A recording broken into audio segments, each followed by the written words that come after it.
मैं तो दिल्ली में रहता हूँ और रेडियो फीजी बहुत रेडियो फीजी रोज सुनता हूँ. रेडियो फीजी 2 देश की धड़कन.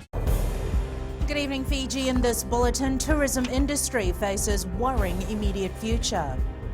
Budget plans for Fijian SMEs. And Methodist Church presidency battle looms. From the studios of FBC Suva, Jackie Spate. Fiji's tourism industry will not be able to fully recover from the impacts of COVID-19 in the immediate future. The tourism minister says the backbone of our economy may only get back to 70% of what it was before the COVID-19 crisis. With our borders closed and no indication on when travelling will resume between countries, discussions are ongoing on how to get our biggest earner back on its feet. For now, the prediction is tourism industry has a battle on its hands to get back to where it was. Tandolala reports. The tourism minister says getting our biggest earner back on track will need close collaboration between various sectors. The reality is that we will probably get back to 70% of what we were before, and that 70% will be the new 100% in terms of the industry. It's going to take a hell of a lot more from us with respect to where we want to go to and to get to where we were before.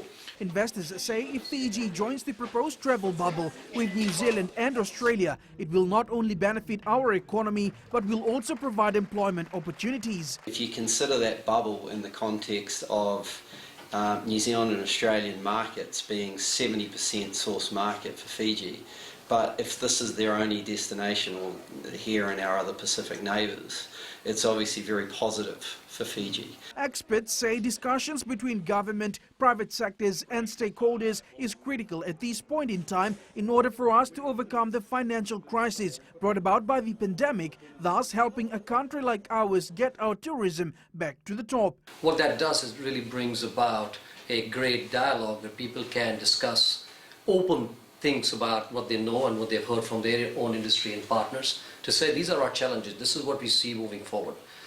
In the short term, in the medium term and certainly in the long term. U.S. Ambassador to Fiji Joseph Chella says we can expect more assistance in the near future with ongoing discussions centered around getting small Pacific Island economies back on track. Tandolala, FBC News. As the number of COVID-19 cases around the world nears 4.8 million and the death toll passes 300,000, world leaders have come out swinging. This as they negotiate an inquiry into the origins and handling of the virus. Budget support for small and micro businesses is likely to be considered with the national budget currently being drawn up. Economy Minister Aya Said Kayum says given the significant unemployment in the tourism sector, they are seeing an increased uptake SMEs in response to the economic fallout from the COVID-19 pandemic. Maggie Boyle reports. There's a common quote that out of a crisis comes opportunity. I mean, I can give you an example. A gentleman who used to work as a pastry chef in one of the hotels is now opening up his own, pastry services from home.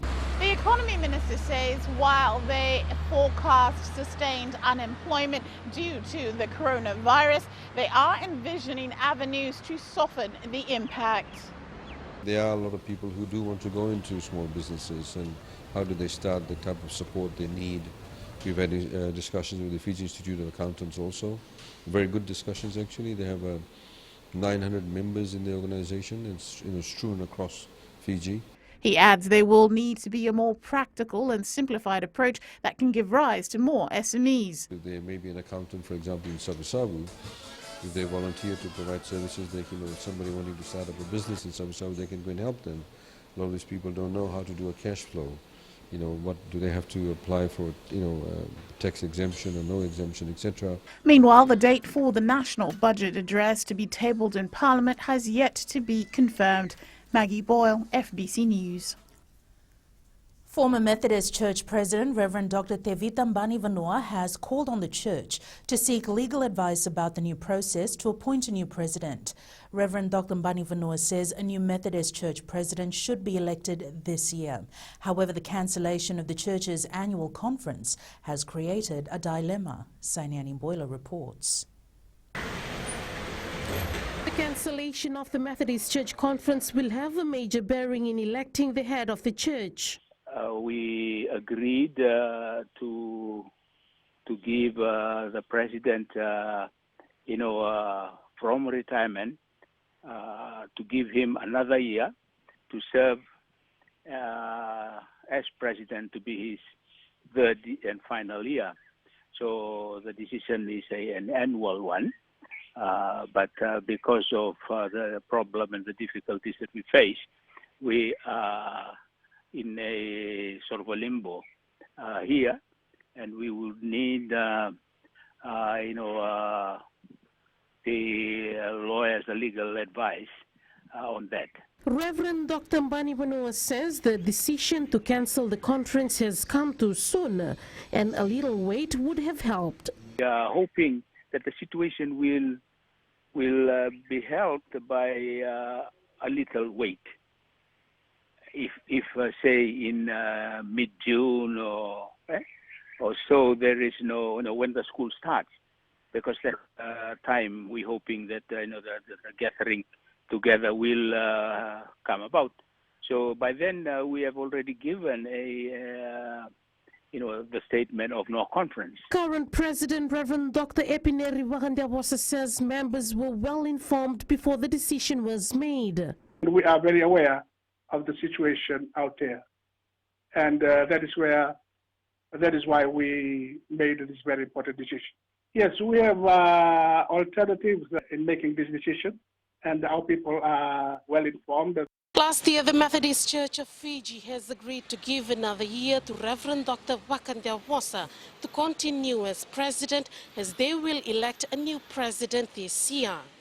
And now with the cancellation of the conference, it's more than likely that he will continue in his role.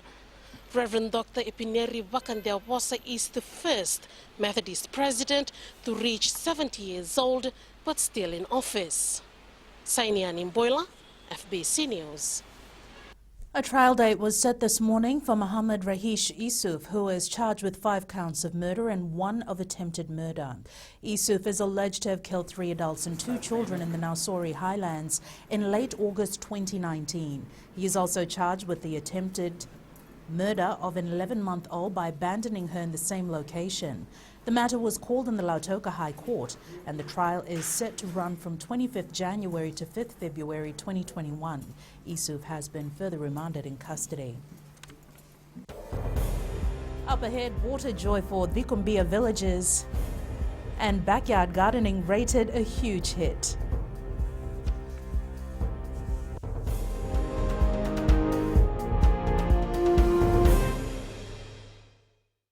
Nadango approsta na garse, go erkraki, do talebe na barong na Radio Fiji 1, nandomo ibiti. Radio Fiji 1, nandomo ibiti.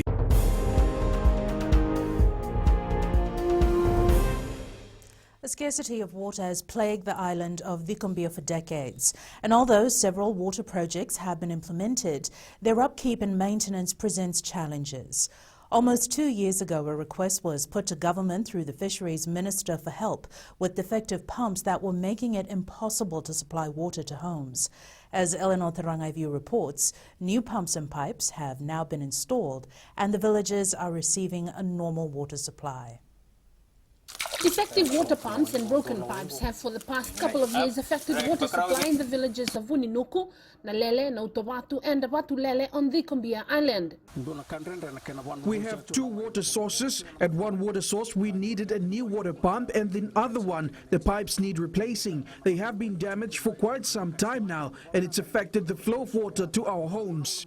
Since then, the villages have been relying on rainwater as well as water cutted by government.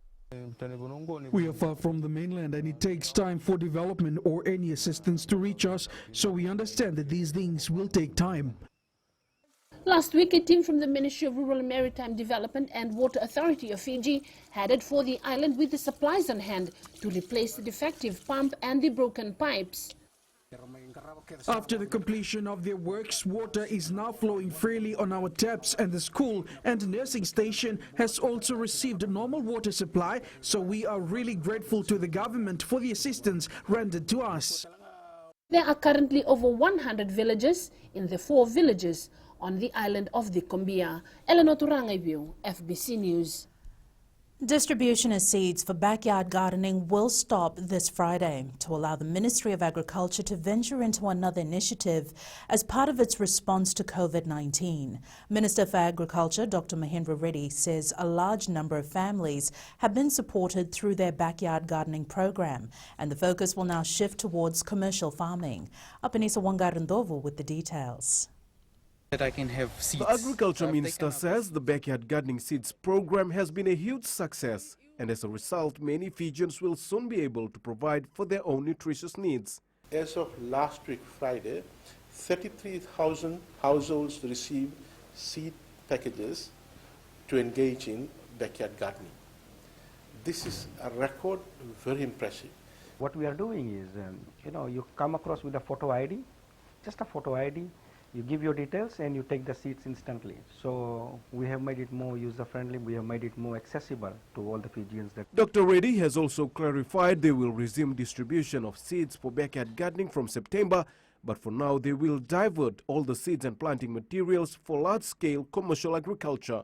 We are giving free planting material for kotaika tomato, kotaika eggplant, kotaika dalo, cassava, we're giving free.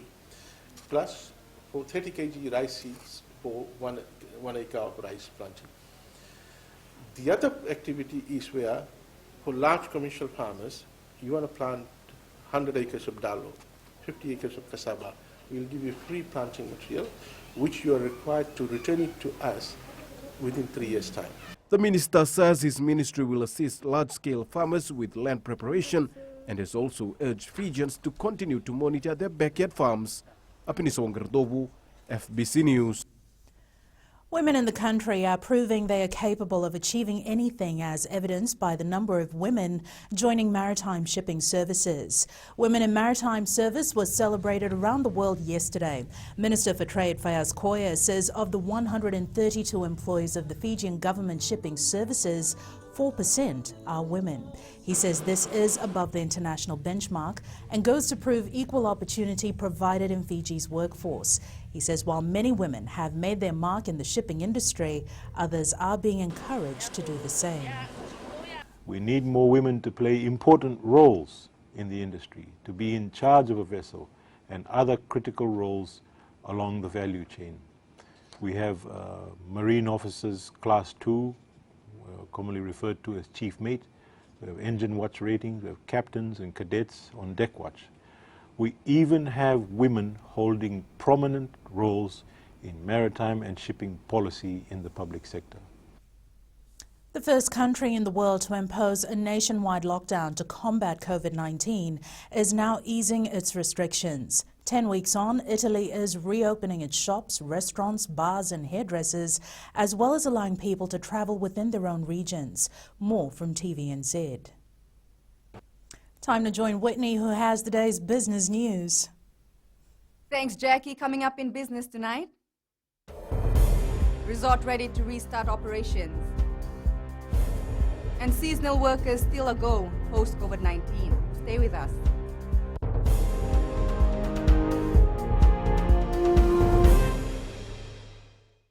My name is Neha and I'm from Kadavi, and Mirchi FM, it's hot. Mirchi FM, it's hot.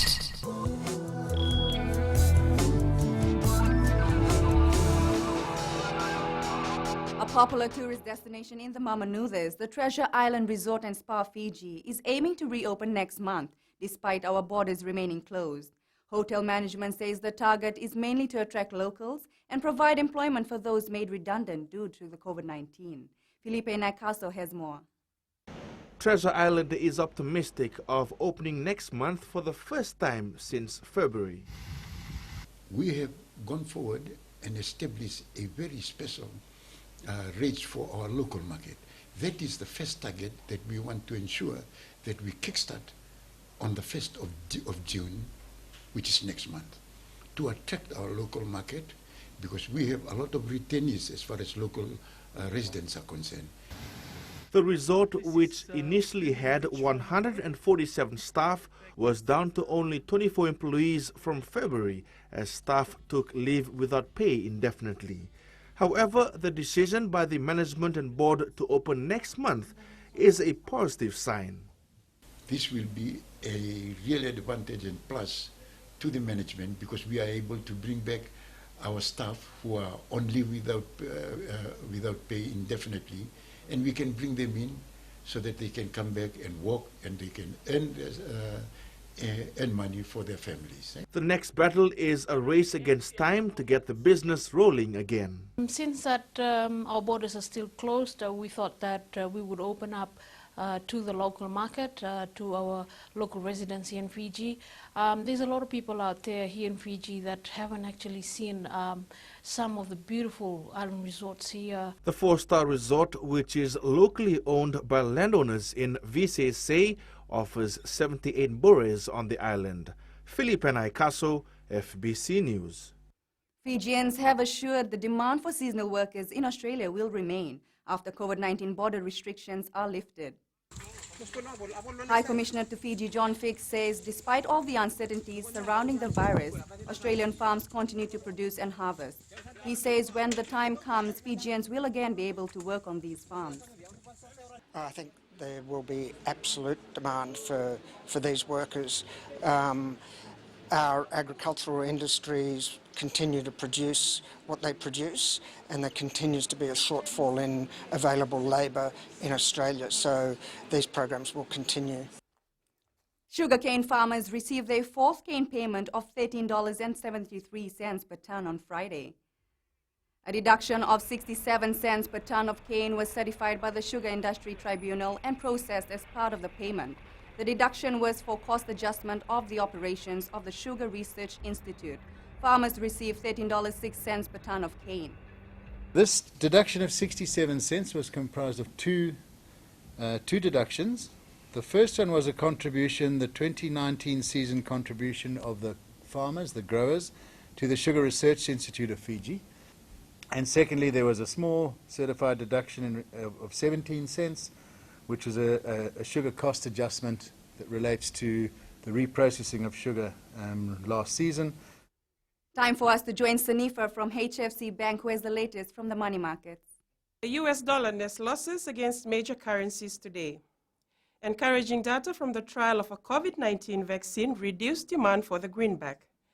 There has been a big improvement in monetary risk-taking because of hopes for a vaccine. The euro held on to hefty gains against the Swiss franc and the US dollar after a French-German proposal for a 500 billion euro recovery fund offering grants to regions hit hardest by the crisis. Currencies linked to commodities and other riskier assets were broadly supported thanks to a sharp rebound in oil prices as investors focused on recovery from the pandemic. Meanwhile, Australia will consider approaching the World Trade Organization after China announced anti-dumping and anti-subsidy duties of 80.5% on Australian barley imports starting today. That's all for now from HFC Bank, Vinaka. Turning to today's exchange rates as set this morning.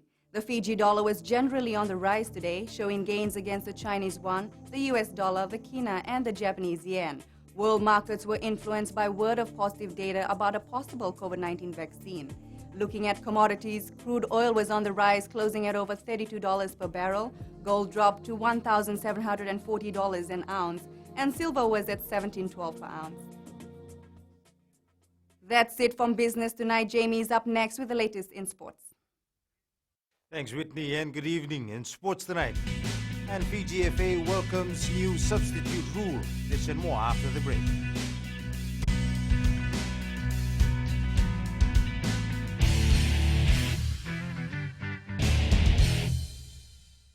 Bola, I'm Miri, I'm from Lotoka, and I love Gold FM because they play all my classic hits. Gold FM, only the classic hits.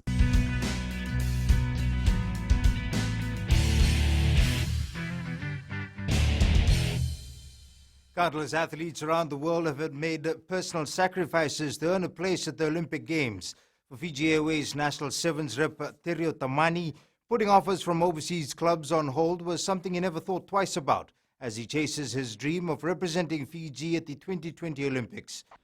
First, I want to represent Fiji in the Olympics before I can consider joining any other overseas clubs that have approached me. One of the clubs that have shown their interest is Nottingham in England. Throughout this pandemic, athletes like Tamani have had to come up with innovative ways to stay fit. It has been a while since I had to train on my own. I am used to training with the team. When you train, usually you have your team members pushing you, but I am doing my best to stay fit every day before we march into camp. Is their opportunity. They've got an opportunity to show exactly what they believe is Former flying Fijian winger Nemani Nandolo describes his move from Montpellier to Leicester as rather fortunate. Super Rugby players in New Zealand are officially back at work, with all 5 franchises having assembled yesterday for training. New protocols and temperature checks dominated for some, while brutal fitness tests were a shock to others. The Fiji Football Association has welcomed the 5 substitutes rule implemented by FIFA as global football looks to resume the remainder of its season. FIFA has temporarily increased the substitutions from 3 to 5 to help players cope with returning to action after the coronavirus pandemic. Talia Materkula has more. The new rule is expected to be inculcated once local competitions are given the green light. For Fiji FA, I think we were ready to implement with the new season kicking off with 5 changes, because we know the condition of players after this long layoff. The 5 substitutes will help speed up the game. Fiji FA's referees director Rakesh Varman says they are ready to apply the 5 substitution rule for upcoming tournaments. Any new thing like we have Fiji Fact or BOG or any other game with new one, we start there, we can apply this temporary amendment to the number of substitutions. The Vodafone Premier League, however, misses out because the season has already started and any changes now are seen as being unfair to teams which have already played under old provisions. Those matches which are like we have national leagues, maybe round 4 already done, so we will continue to complete that one as we have done for the matches. That one will not try to interfere. In the NRL, and the New Zealand Warriors are running out of time to replace their injured players. The club's proposal to take players on loan from rival teams was rejected by the NRL over the weekend. That's your Tuesday night sports. Coming up in Weird and Wonderful, a look at how the COVID-19 pandemic has affected some eating habits. This and more after the break.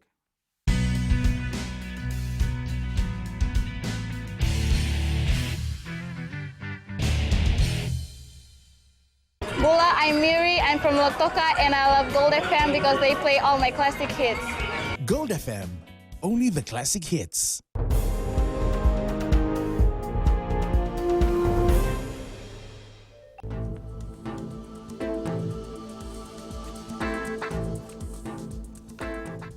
Taking a look at the weather, and it was a mixed day throughout the country. Looking at the map in the Western Division, it was a fine day all throughout. Eastwards from Pacific Harbour to Suva, mostly cloudy all day. And out north, it was cloudy periods with brief showers over Vanoilevu. At sea, moderate south to southeast winds with moderate seas. And turning to the tides, the next high tide is at 11:11 tonight. Sunrise is at 6:23 a.m. Now for tomorrow, it'll be cloudy periods with brief showers over the eastern parts and interior of the other larger islands. Elsewhere, fine apart from possible isolated afternoon or evening showers. And again, we can expect a cool night. And our further outlook, we're looking out to Thursday. It's very much the same as tomorrow. And in Fijian Pulse tonight, we ask, are you still practicing social distancing as per request from health officials?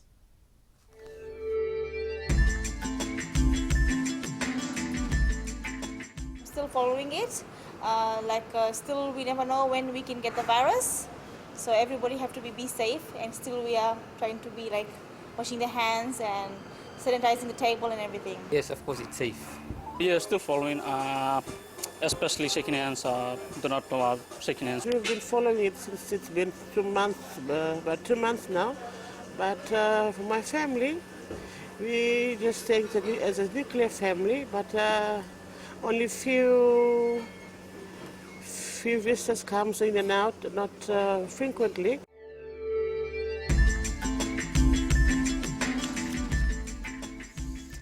In the world of the weird and the wonderful, how has your diet been during the ongoing COVID-19 pandemic? For many, the answer is overeating, but for others, it has been somewhat an eye-opener. Recapping the main stories for tonight, tourism industry faces worrying immediate future. Budget plans for Fijian SMEs and Methodist Church presidency battle looms. Now for these stories and others, tune in daily to our sister radio station Gold FM. Our poll question this week we're asking, do you agree with LTA's compulsory online registration of driving license holders? Visit our FBC website to answer. And our shot of the day, this was sent in by Amor Ndenge and it was taken in the Yasawas. And you can send us newsworthy pictures and videos on email fbcnews@fbc.com.fj. Share it with us via Facebook page FBC News and our Twitter page at FBC_news. That's your news for tonight. Until tomorrow, stay safe. Modamanda.